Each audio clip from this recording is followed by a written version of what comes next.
Varicose veins తో బాధపడుతున్నారా? భారతదేశంలోనే బెస్ట్ ట్రీట్మెంట్ అందించే ఏకైక హాస్పిటల్ ఏవిస్. నమస్తే రమగారు. నమస్తే జయ. రమగారు, సిరీస్లు స్టార్ట్ చేస్తున్నాం కదా, అన్నీ ఒక 2-3 భాగాలు వచ్చేలాగా చెప్తున్నట్లున్నారు. మరీ పెద్దవి కాకుండా అలా ఇంకోటి ఏదైనా స్టార్ట్ చేద్దామండి. మేలుకున్న యువరాజు లేదా కళ్ళు ఇచ్చిన యువరాజు, అలాంటిది పేరు మర్చిపోయాను, కథ గుర్తుంది నాకు. మీ పేరా ఇది? మీరు పెట్టిన పేరా? నేను అదే అని భావిస్తున్నా, కాస్త అటు ఇటుగా అంతే అనుకో. ఎప్పుడో 60s లో వచ్చిన చందమామ కదా. మేలుకున్న యువరాజు బాగుందండి. బాగుంది కదా. కళ్ళు విప్పిన యువరాజు బావులే. బాలే, అది పెట్టుకుందాం రమ్మగారు. మేలుకున్న యువరాజు. పూర్వం అవంతి రాజ్యానికి ఓ రాజుగారు ఉండేవారు. ఆయనకి పిల్లలు లేరు పాపం.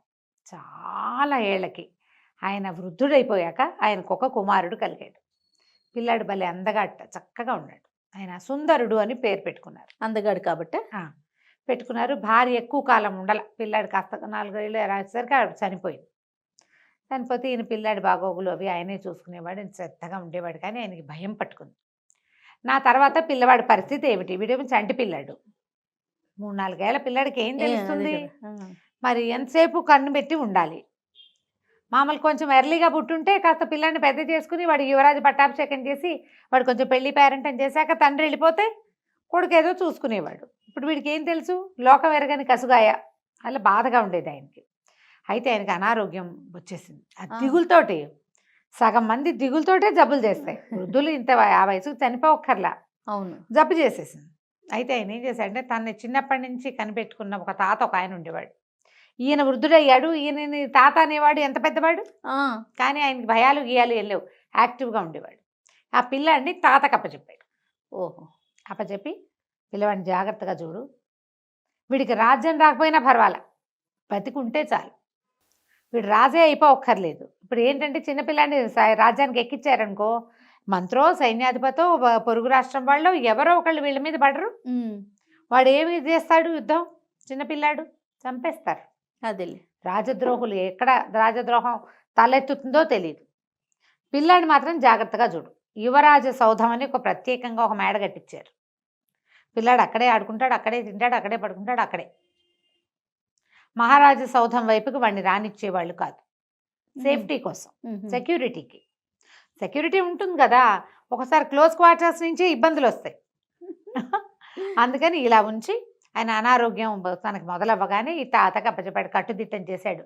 వాడి తిండి, వాడి తిప్పలు, వాడి పెళ్ళి, వాడి పేరెంటం అన్నీ ఎలా చేయాలి, ఏం చేయాలి అవన్నీ చెప్పి, రాజ్యం వచ్చినా రాకపోయినా పిల్లవాడిని బతికించి ఉంచు, వాడి బతుకు నీ పూచి అంటే ఆయన సరేనన్నాడు. తాత సంరక్షణలోనే పిల్లాడు పెరుగుతున్నాడు. కొంచెం పెద్దవాడు అయ్యేసరికి తండ్రి కాస్త పోయారు. రాజుగారు పోతే ఏమైంది? ముఖ్యమంత్రికి రాజ్యాన్ని అప్పచెప్పారు. పోవటానికి ముందే ముఖ్యమంత్రికి అప్పచెప్పి, అదే ఏమంటారు, మహామాత్యుడు ఆయనకు అప్పచెప్పి, పిల్లవాడు పెద్దవాడు అయ్యేదాకా మీరు రాజ్యం చేయండి, తర్వాత పిల్లాడికి అప్పచెప్పండి. బాగుంది, అదే కదా పద్ధతి. సరే, బాగానే ఉంది. ఆయన దారిని ఆయన ఆయనంత పెద్దవాడు ఏం కాదు, కొంచెం పర్వాల కుర్రాడు. అతనికి రాజ్యాన్ని అప్పచెప్పారు. అక్కడ సాదాసీదాగా రాజ్యం జరిగేది. ప్రజలంతా ఏమనుకునేవాళ్ళు అంటే, పిల్లాడు పెద్దవాడయ్యాక యువరాజు అవుతాడు, తర్వాత మహారాజు అవుతాడు. రాజు పట్ల ఆసక్తి ఉన్న వాళ్ళందరూ అలాగే అనుకునేవాళ్ళు. కొత్త రాజుగారి పద్ధతులు నచ్చిన వాళ్ళు ఆ రకంగా నడిపించుకుంటారు. అంతేగా, పాతరాజు కావాలని ఎంతమంది అనుకుంటారు? కొంతమంది ఉంటారు ఆ రాజా కుటుంబానికి వీరాభిమానులు. మిగిలిన వాళ్ళు అలా ఉండరు కదా.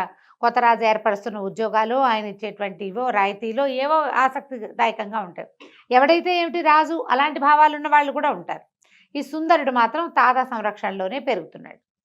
వాడి తిండి, వాడి తిప్పలు, వాడు ఎవరితో ఉండాలి, ఏం చేయాలి, విద్యాభ్యాసానికి కూడా బయటికి పంపల. అయ్యో. ఒక గురువుగారు, కొంతమంది గురువుగారులు వచ్చి ఇక్కడే బోధించేవాళ్ళు. పిల్లాడు ఒక్కడే, వాడికి బోరు కొడుతుందండి, కొంతమంది పిల్లల్ని సెలెక్ట్ చేసి వాళ్ళు వచ్చేవాళ్ళు ఇతనితో ఆటకి. స్నేహితులు కూడా సెలెక్షనే. వాళ్ళు ఎవరు ఏమీ తెచ్చి పెట్టకూడదు, వాళ్ళని క్షుణ్ణంగా తనిఖీ చేశాకే లోపలికి పంపేవాళ్ళు. లోపల చాలా పెద్ద సామ్రాజ్యం లాగా ఉంది ఆ కోట. ఆ పిల్లాడికి ఇచ్చిన భవనం చాలా పెద్దది. పిల్లలు హాయిగా తిరగచ్చు, ఆడుకోవచ్చు, ఎంజాయ్ చేయొచ్చు. బయటకు మాత్రం రాకూడదు, బయటికి రానివ్వకూడదు. ఆహారం ఆయన తినకుండా ఏది పిల్లాడికి పెట్టనిచ్చేవాడు కాదు. ఓహో, బాగుంది. ఏ ఆహారము పిల్లాడికి వచ్చేది కాదు. ఎందుకంటే ఇప్పుడు మన రాజుగా ఉన్నటువంటి మహామంత్రికి ఆశపట్టి పిల్లాడిని పాడు చేసేసి ఏదైనా చేస్తే అదేలే ఆ అనుమానం ఉంది కదా. పండు కూడా తనంతట తను పిల్లాడు తినేవాడు కాదు. ఆ పిల్లాడికి ఏం పెద్ద అసంతృప్తి ఉండేది కాదు. కొంతంతా బాగానే ఉండేవాడు.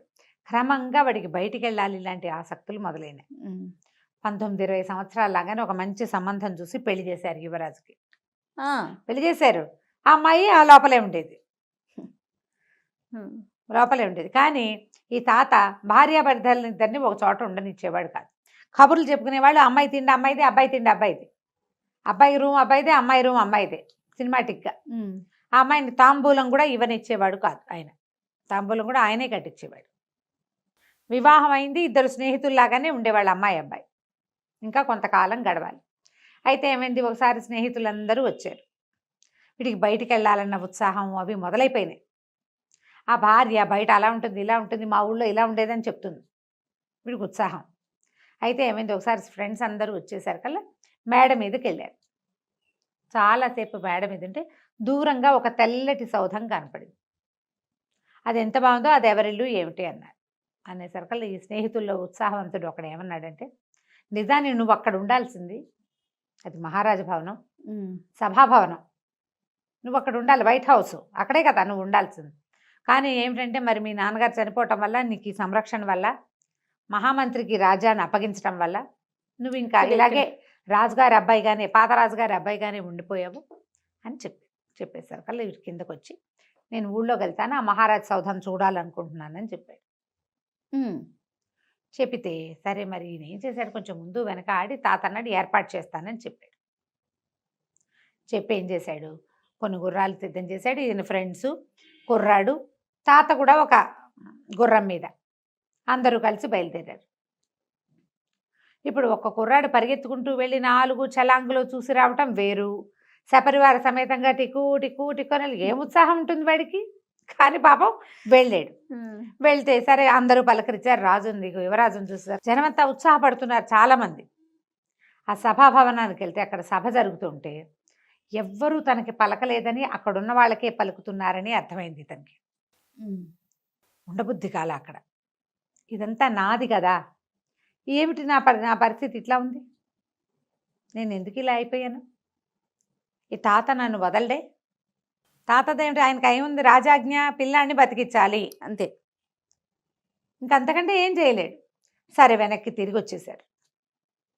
తిరిగి వచ్చేసేసరికల్లా ఆ పూట పడుకుంటే ఈ అబ్బాయికి ఎలాగైనా వెళ్ళిపోవాలనిపించింది. వెళ్ళిపోవాలి, అక్కడికి వెళ్ళాలి, మళ్ళీ వెళ్ళాలి ఇంకొకసారి. ఈసారి ఈ గుంపుతో వెళ్ళకూడదు. వెళ్ళాలి అంటే తాత ఏమంటాడు, తను కూడా తయారవుతాడు వెనకాల. చెప్పకుండా వెళ్ళిపోవాలా? చెప్పకుండా వెళ్ళిపోదాం అనుకున్నాడు. ఇక భవనంలోంచి బయటపడడానికి మార్గాలు చూశాడు. అన్ని తలుపులు బంధించబడి ఉన్నాయి, గవాక్షాలు ఉన్నాయి, కిటికీలు ఉన్నాయి. కిటికీల నుంచి దిగాలంటే ఎలా దిగాలి ఆలోచించి వెతకడం మొదలుపెట్టాడు. వెళ్తే అన్ని గదులు వెతికాడు. ఒక పెద్ద తాడు కావాలి నాకు, ఇది కట్టేసి దిగుదాం. వెతగ్గా తన భార్య గదిలో ఒక తాటి నిచ్చెన కనపడింది అతనికి. ఈ తాటి నిచ్చెన అక్కడ ఎందుకుందో, దీన్ని ఎవరు ఉపయోగిస్తున్నారో ఆలోచించాల. అప్పటికి గంటసేపటి నుంచి వెతుకుతున్నాడు. మనకు కావాల్సిన వస్తువు దొరికినప్పుడు డెస్పరేట్గా వాడేద్దాం అనుకుంటాం. అవును. అంతేగాని దేనివల్ల ఉంది, ఎవరు పెట్టారు, ఏం చేస్తుంది, ఈ గదిలో ఎందుకుంది, అలా ఊహ రాక ఆ తాటి నిచ్చెన్ని కిటికీలోంచి బయటేసుకుని దిగేశాడు. దిగేసి నిశ్శబ్దంగా గోడలు దాటుకుంటూ బయలుదేరి బయటికి వెళ్ళిపోయాడు. పై సౌధంలో పై అంతస్తులో ఉన్నవాడు కిందకి దిగి వచ్చాక ఏముంది, అది దిగేశాక ఇక మామూలు గోడలే. తలుపులకు తాళాలు వేస్తారు కానీ గోడలకు తాళాలు వేయలేరు కదా, కాస్త ఎత్తుగా ఉంటాయి అంతే. మెల్లిగా ఇక కోట గోడ ఈ మన దానికి ఆ సౌధం తాలూకు గోడలు అవి గేట్లు దాటుకుని బయటకు వచ్చాడు. బయటకు వస్తే అక్కడొకళ్ళు మాట్లాడుకుంటూ మాటలు వినపడుతున్నాయి. యువరాజు బయటకు వచ్చాట ఈ మధ్య, అంటే ముందు వచ్చాడు కదా, ముందు రోజు బయటకు వచ్చాట. నిజానికి న్యాయం పడితే ఆయన రాజ్యం చేయాలి కుర్రాడు, ఈ దుర్మార్గుడి చేతిలో పడ్డాం మనం అని ఒకళ్ళు మాట్లాడుకుంటున్నారు. అక్కడి నుంచి ఇంకోళ్ళు ఎవరో మాట్లాడుకుంటున్నారు. ఆ ఎవరైతే ఏముందిలే, రాజు అన్నవాడు, అతనికి ఏం తెలుసు, యువరాజుకి చిన్నవాడు పగే ఆ సౌధంలోనే ఉన్నాడు. ఈ చిన్న సౌధంలో ఉండేవాడికి ఏం తెలుస్తుంది అని ఇంకొకళ్ళు ఇంకా ముందుకెళ్తే అమ్మో వాడి రాసలీలు ఏమి ఎక్కువైపోయినాయో, వీడితో ఎప్పుడు వీడి పీడ విరగడుతుందో అని రాజు గురించి మాట్లాడుకుంటున్నారు. ఇతను ఆశ్చర్యంగానూ ఉంది, ఆలోచనగాను ఉంది. ఎట్లా నేను నా రాజ్యాన్ని తీసుకోగలుగుతాను? ఇలా ఆలోచిస్తుంటే ఒక బండి వస్తూ కనపడింది. నేను గబగబా చెప్పేస్తున్నా, కొంచెం వివరంగానే ఉంది అది. ఆ బండిలో మహామాచుడు ఇప్పుడు రాజుగా ఎవరున్నాడో ఆయన, మంత్రి పక్కపక్కన కూర్చొని వెళ్తున్నారు. ఆ బండి ఎత్తైన బండి, వెనకకి ఇట్లా కిందకి కాళ్ళు పెట్టుకుని దిగడానికి మెట్టుకి కిందకి ఒక సాధనం ఉంది. అంటే మెట్లు ఉంటాయి కదా బళ్ళకి, ఆ చటుకుని ఏం చేశాడు, చీకటి మాటున ఆ బండి వెనకాల మెట్టు పట్టుకుని మెట్టు మీద కూర్చుని ఆ బండితో పాటు వెళ్ళిపోయాడు. ఓహో. వెళ్ళిపోయేసరికి అదొక పెద్ద సౌధం, అందులోపలికి వెళ్ళాడు. ఈ బండిలోంచి ఆయన దిగాడు. ఈ కుర్రాడు కూడా, మన యువరాజు కూడా నక్కుతూ సుందరుడు వాళ్ళ వెనకాల పడి వెళ్ళాడు. వెళ్తే లోపల చాలామంది ఏమిటో ఆడవాళ్ళు, డాన్సులు, నాట్యాలు, గీట్యాలు ఉన్నాయి. ఈయన ఒరిజినల్ సౌధం కాదు, మంత్రి గారిది కాదు, ఇదేదో వేరే ఒక ప్రాంతం. ఇతనికి వేరబౌట్స్ తెలియవు, ఈ రాజుగారి వేరబౌట్స్ తెలియదు, ఇప్పుడు మంత్రివి తెలియవు, తనిల్లు అదంత వివరం ఏం తెలియదు అబ్బాయికి. అయోమయంగానే ఉంది అతని పరిస్థితి. రోడ్లు అలవాటు ఉన్నవాడు కాదు కదా, వెళ్ళిపోయాడు అంతే. కానీ అది మంత్రి గారి ఇల్లు అయితే అక్కడెక్కడో బండెక్కి రాత్రిపూట ఇక్కడికి ఎందుకు వస్తాడు? ఇది వేరే ప్లేస్ అనమాట. ఆ మాత్రం ఆలోచన ఉంది. తీరా అతను మంత్రి దిగి వెళ్ళాడు. ఇతను కూడా నక్కుతూ నక్కుతూ నక్కుతూ అతను వెనకాల వెళ్తే మంత్రి హా అని చేతులు చాపి ఎవరినో కావలించుకున్నాడు. ఇంత ఆలస్యం చేసావు, ఈ దొంగ బతుకు నేను బతకలేకపోతున్నాను అన్న గొంతు వినపడింది, ఆడవాళ్ల గొంతు. నిర్ఘాంతపోయాడు. ఆ గొంతు ఎవరిదంటే ఇతనికి బాగా తెలిసిన గొంతు. ఆ కంఠాన్ని ఇక్కడ వింటానని వాడు ఎప్పుడు జీవితంలో ఊహించుంటాడు. హతాశుడైపోయి చూస్తూ నుంచున్నాడు ఒక మూల. అయితే ముఖ్యమంత్రి రాజుగా ఉన్నవాడు ఎవరినో కౌగిలించుకున్నాడు. ఇతను నిర్ఘాంతపోయాడు. నిర్ఘాంతపోయింది ఎవరినో చూసి కాదు, అక్షరాల యువరాజు యొక్క భార్య. తెల్లపోయాడు, హతాశుడైపోయాడు. నా భార్య ఈ ముఖ్యమంత్రికి ప్రేయసా? ఇలాంటి ఒక అమ్మాయిని ఆ తాతకి తెలియకుండా మోసం చేసి తనకిచ్చి పెళ్లి చేశాడు. ఓహో. అక్కడి నుంచి ఆవిడ ఈయన తిట్ట మొదలెట్టింది. వాళ్ళ పొద్దున యువరాజు అంత శుభ్రంగా వీధిలోకి వచ్చేసాడు, వాడిని చంపేయకూడదు, ఒక బాకు విసిరినా అయిపోయేది కదా, నేను అక్కడ ఉండలేక వస్తున్నాను, ఈ రాత్రిపూట రోజు రహస్యంగా నీకోసం రాలేకపోతున్నాను నేను, ఇవాళ తాటినిచ్చిన ఎవరో వాడారు కూడాను అన్నది. వీడికి అర్థమైంది అప్పుడు, ఓహో ఆ తాటినిచ్చిన అందుకే ఆవిడ రోజు రాత్రి దిగేస్తుంది, ఆవిడ గది వేరు వీడి గది వేరు, ఆవిడ దాని ఆవిడ దిగెళ్ళిపోతుంది, కాసేపు ఏదో పిచ్చి కబుర్లన్నీ చెప్తుంది, అయిపోయింది. నా మీద కుట్ర జరుగుతోందంటే ఇంతకుముందు వాళ్ళిద్దరూ మాట్లాడుకున్నారు, రాజుగా ఉన్నవాడును ఆయన మంత్రిను. బాహాటంగా వస్తే యువరాజు రోడ్ల మీద పడి తిరుగుతున్నాడు, వీధుల్లో పడి తిరుగుతుంటే ఎక్కడా ఏమీ చంపేయకుండా అలా వదిలేశారేమిటి, ఇలాంటివన్నీ విని చివరిగా అమ్మాయి కూడా పూర్తిగా అడ్డం తొలగించుకోవాలని చూస్తున్నారు. ఇంతలో వాళ్ళిద్దరూ మాట్లాడుకుని ఓ చోట కూర్చున్నారు. మాట్లాడుకుని పద లోపలికి వెళ్దామని బెడ్రూమ్లోకి వాళ్ళిద్దరూ గదిలోకి వెళ్ళిపోయారు. హాల్లోంచి వెళ్ళిపోయేసరికల్లా ఇతను ఆశ్చర్యపోయి ఉన్నాడు కదా, చటుక్కని లేచి నిలబడ్డాడు. వాళ్ళ వైపు వెనకాల వెళ్ళడానికి ఒక అడిగి అయిపోయాడు. ఇంతలో ఏమైంది, అక్కడ తగిలించున్న వస్తువు ఏదో చేతికి తగిలి ఖణేల్మని మోత వచ్చింది. మోత రావడం అంటే ఒక ఆడగొంతు వచ్చింది బయటికి. ఎవరది అక్కడ అని, అంతా స్త్రీలే ఉన్నారు, అంతఃపుర రక్షణ. అక్కడి నుంచి కత్తులు దూసుకుంటూ ఆడాళ్ళు పరిగెత్తుకొచ్చుతూ వచ్చేసారు. పరిపోయాడు, పరిగెత్తాడు. ఇక అక్కడ దొరికితే ఇంకా దొరికిపోయినట్టే, పొద్దున్న తరగకుండా వదిలేసారు, ఇప్పుడు తరిగేస్తారు వాళ్ళు. ఇక పరిగెత్తాడు పరిగెత్తాడు పరిగెత్తాడు. ఆ ఉద్యానవనము అదో క్రీడా మండపంలాగా ఉంది, అది చాలా పెద్ద ఇల్లు, ఒక పెద్ద మందిరం. ఆ మందిరాన్ని దాటుకుంటూ అవతల వీధుల్లోకి పరిగెత్తాడు. అయితే అక్కడ ఒక పురాతన మందిరం ఒకటి ఉంది, పాతకాలంలో అది అన్నదాన సత్రమట, రాజు ఏర్పరిచింది. ఈ కొత్తగా వచ్చిన రాజుగారు అన్నదానాలు గిన్నదానాలు మానేశాడు. 10 సంవత్సరాలు అయిపోయింది. సుందరుడు 8 ఏళ్ల వాడుగా వాళ్ళ నాన్న పోయాడు. ఇప్పుడు 18 సంవత్సరాలు వచ్చినాయి అతనికి, 19 ఏళ్ళు. ఈ 10-12 ఏళ్లలో వీడు బాగా బలపడిపోయాడు కదా. అన్నదానం మూసేస్తే ఆ ఊళ్ళో ఉన్నటువంటి బిచ్చగాళ్ళు, బీద బిక్కి జనము వాళ్ళంతా ఆ బిల్డింగ్లో ఉంటున్నారు. సరే, ఆ జనాల మధ్యలోకి పరిగెత్తాడు. ఆలోచించుకుంటున్నాడు, నా మీద కుట్ర, నేను ఆ మందిరంలో ఉన్నంత కాలమే నాకు రక్షణ, అది కూడా లేదు. ఇప్పుడు భార్య ఒకటి ఉంది, అది ఏనోడు కాటేస్తుందో లేదు, ఏదో ఒకరోజు ఏం చేసేస్తుందో. ఆ తాత ఏం చేస్తాడో, నేను కాపాడగలుగుతాడు? భార్య చేతిలో నుంచి ఎంతకాలం కాపాడతాడు? ఎంతకాలం భార్య భర్తని ఒక చోట ఉండనివ్వకుండా చేయగలుగుతాడు? అతనికి ఏం చేయాలో తెలియదు.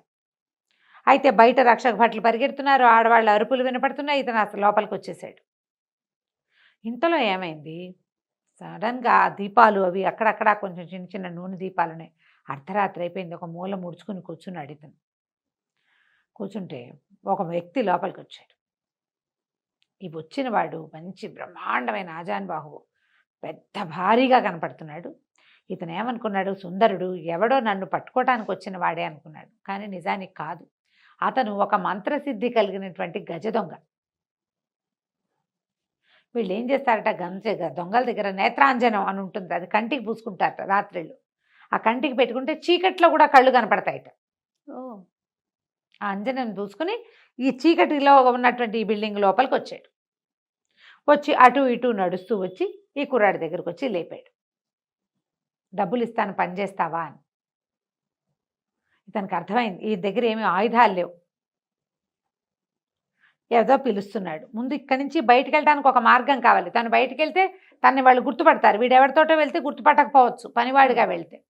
నాకేం కళ్ళు కనిపించట్లేదు, చీకటి గుయ్యారం అన్నాడు. దాందే ఉందని ఏం చేశాడు అతను, ఈ అంజనం తీసి నేత్రాంజనం వాడి కంట్లో పెట్టాడు. అంజనం కంట్లో పెట్టేసరికి అంతా కనపడ్డా మొదలెట్టింది. అందరూ మనుషులు ఎడాపెడా పడుకున్నాడు. అంతా మాస్టిగా మురిగ్గా దిగమాలినట్టుగా ఉంది. చాలామంది ముష్టివాళ్ళు, వాళ్ళు దారేపోయేవాళ్ళు ఎవరెవరో పడుకున్నారు. వాళ్ళ మధ్య నుంచి ఎవరిని తొక్కకుండా ఇద్దరు కలిసి దాటుకుని వచ్చారు. పద వెళ్దామని ఎక్కడికో తీసుకుపోయాడు. వాళ్ళ ఇంటికి ఒక గుహలాగా ఉంది. అక్కడ బయట నిలబడి ఏదో మంత్రం చదివాడు. గుహ తెరుచుకుంది, లోపలికి వెళ్ళాడు. లోపల అతని భార్య, కూతురు వాళ్ళు ఉన్నారు. బోళ్ళంత సంపద ఉంది. ఆయన ఏం చెప్పాడంటే భార్యకి, ఈ కుర్రాడిని తీసుకెళ్ళి ఒక చోట కూర్చోబెట్టి నేను మళ్ళీ వస్తాను, పని ఉంది, మన పనికి వెళ్ళేటప్పుడు నేను తీసుకెళ్తాను, ఇక్కడ ఉండమని ఒక చోట కూర్చోబెట్టి లోపలికి వెళ్ళాడు. భార్యకి చెప్పాడు. ఇవాళ అతను ఏం చేశాడు, వచ్చేటప్పుడు ఒక పెద్ద 2-3 మూటలు వీరితో మోయించి తీసుకొచ్చాడు ఈ సుందరుడితోటి.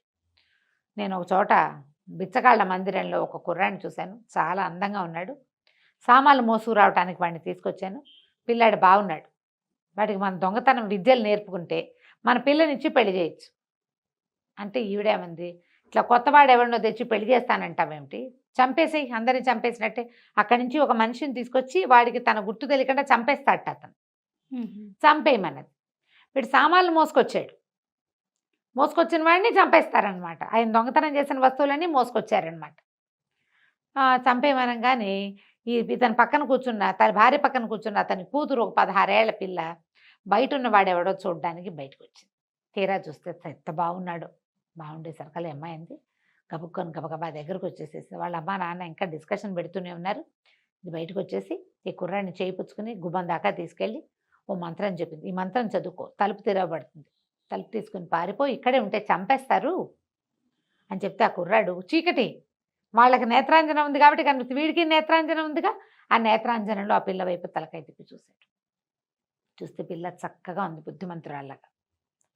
ఎవడైనా ఒకడు అనవసరంగా మరణించకూడదు అనుకుని ఆ బుద్ధి నచ్చింది.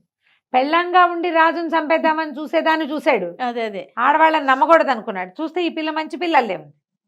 సరే ఆ మంత్రం చదువుకుని బయటికి వెళ్ళిపోయాడు. ఆ చీకట్లోనే నడుచుకుంటూ మొత్తానికి తన దారి వెతుక్కుని తన భవనం వైపుకి బయలుదేరాడు.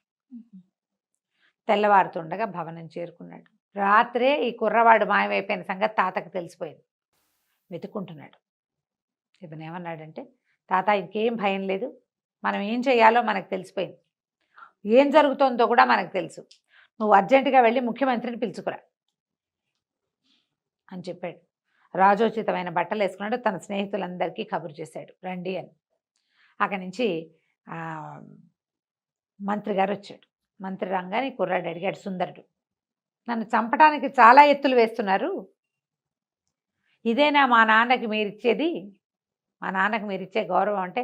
ఆ మంత్రి కాళ్ళ మీద పడ్డాడు. నన్ను క్షమించండి బాబు, నేను వాడితో కలిసి లేను, నేను గనక మీ వైపు మాట్లాడితే నా పీక ఉత్తరిచ్చేస్తాడు, నా కుటుంబం కోసం నాకు ఇంకో దారి లేదు, మన రాష్ట్రంలో మన రాజ్యంలో ఉన్న సైన్యాధిపతులు కానీ దండనాయకులు కానీ అందరూ కూడా ప్రభుభక్తి పరాయణులే, కానీ వీడు పాత ప్రభు పేరెత్తంగానే చంపేస్తాడు, లేదా జైల్లో పెడతాడు, నగర బహిష్కారం విధిస్తాడు. చాలామందికి అట్లా జరిగిపోయింది. నేను కాకుండా ఇంకా 4 మంత్రులు ఉండేవాళ్ళు, వాళ్ళందరూ ఇళ్ళదారి పట్టేశారు. ఇళ్ళదారంటే పైదారే. మేము కూడా మిమ్మల్ని కనుక వెనకేసుకుని వచ్చామా మేము దొరికిపోతాం. అందుకని ఇక తప్పనిసరి పరిస్థితి అయ్యి మేము అతని వెనకాల ఉండవలసి వస్తుంది. ప్రజలు కూడా విసిగిపోయి ఉన్నారు అతనితోటి. రాజ్యాధికారం మంత్రులు చేజిక్కించుకుంటే ఎట్లా? ఆ కాలం పద్ధతి అది కాదు. క్షత్రియులకే కావాలి. అతను కడు దుర్మార్గుడు. చాలా ఆలోచించి మీ భార్యని కూడా తన ప్లాన్ చేసినట్టుగానే తీసుకొచ్చి మీకు అప్పచెప్పాడు. ఆ పెళ్లి కూతురు సంబంధాలు అవన్నీ కూడా జాగ్రత్తగా ఈ తాతని మోసపుచ్చాడనమాట. అతని వైపు మాట్లాడడం తప్పిస్తే మాకు ఇంకో దారి లేకపోయింది. మీరు ఇప్పుడు ఏం చెప్పమంటే అది చేస్తా, ఏం చెప్తే అది చేస్తా, మీరు ఏం చేయమని చెప్పి ఆజ్ఞాపించినా సరేనన్నాడు. అనగానే సరే, ప్రజలందరికీ తెలియజేయండి యువరాజు పట్టాభిషేకం చేసుకుంటున్నాడని. ఒకటే రోజులో ఈ రోజు జరిగిపోవాలి. వాళ్ళకి ఇంకా ఊహ రాల. రాజకుమారుడు బయటికి వెళ్ళిపోయాడు, వాడు ఇవన్నీ చూసేశాడు, వాళ్ళకేం తెలియదు. పటాటోపంగా వెళ్తే తెలిసిపోతుంది. అందరికీ ఒక వార్త బయటికి రాకుండా తెలియచేయాలి. అక్కడి నుంచి ఈ తమ దగ్గర సైనికులు వాళ్ళు కొంతమంది సైన్యం ఉంటారు కదా, ఈ అబ్బాయికి తోడున్నారు కదా, ఈ అమ్మాయి వీళ్ళతోటి ఆ అమ్మాయిని తన భార్యని పెడరెక్కలు విరిచి కట్టించేసాడు. ఒకేసారి నిన్న వచ్చిన యువరాజు ఇవాళ మళ్ళీ వస్తాడని ఎవ్వరూ ఊహించల. ఎందుకంటే అతను 10 ఏళ్ల వయసులోనో 9 ఏళ్ల వయసులోనో ఒకసారి వచ్చాడు, మళ్ళీ 18-19 ఏళ్ళు వచ్చాక రెండోసారి వచ్చాడు ఊళ్ళోకి. నిరాడంబరంగా గుర్రం వేసుకుని వెళ్ళిపోయాడు. స్నేహితులందరినీ కాసేపు ఆగి రమ్మన్నాడు.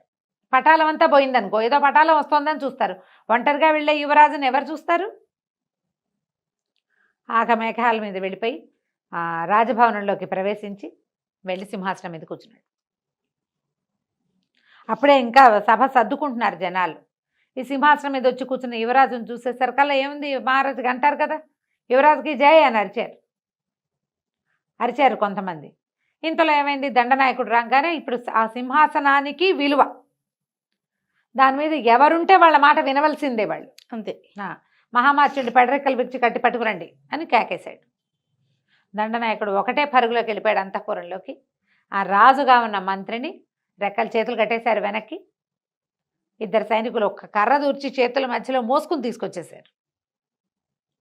అక్కడి నుంచి బంధించిన ఇతని భార్యను కూడా తీసుకొచ్చారు. వీళ్ళిద్దరి నేరము ప్రూవ్ అయిపోయింది. ఆ అమ్మాయి ఇతని భార్య, ముఖ్యమంత్రి భార్య. పెద్ద వయసు ఏం కాదు, చిన్న వయసుదే. అప్పుడు చేసుకునేవాళ్ళు కదా అట్లా పెళ్ళిళ్ళు. ఇవి ఇతన్ని చంపేస్తే శాశ్వతంగా రాజు అయిపోవచ్చు, రాణి అయిపోవచ్చు.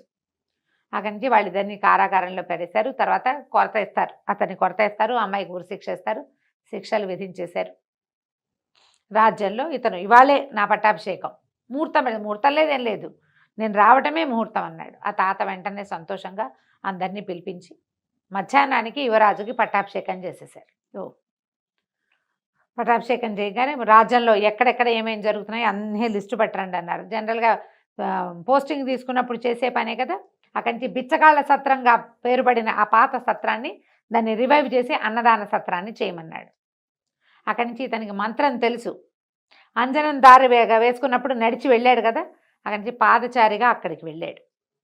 ఏ గుహలో నుంచి తను బయటకు వచ్చాడో ఆ గుహ దగ్గరికి వెళ్ళి ఆ మంత్రం చదివి, ఆ తలుపు తెరుచుకుంటుంది మంత్రం చదివితే, లోపలికి వెళ్ళి లోపలున్న ఆ గజ దొంగ దగ్గరికి వెళ్ళాడు.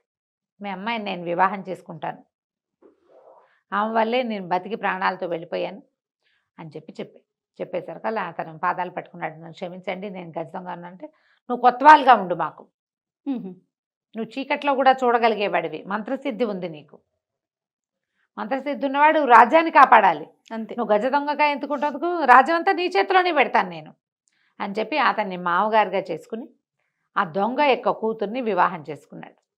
రాజు రాణిగా ఎంతో కాలం రాజ్యాన్ని పరిపాలించారు.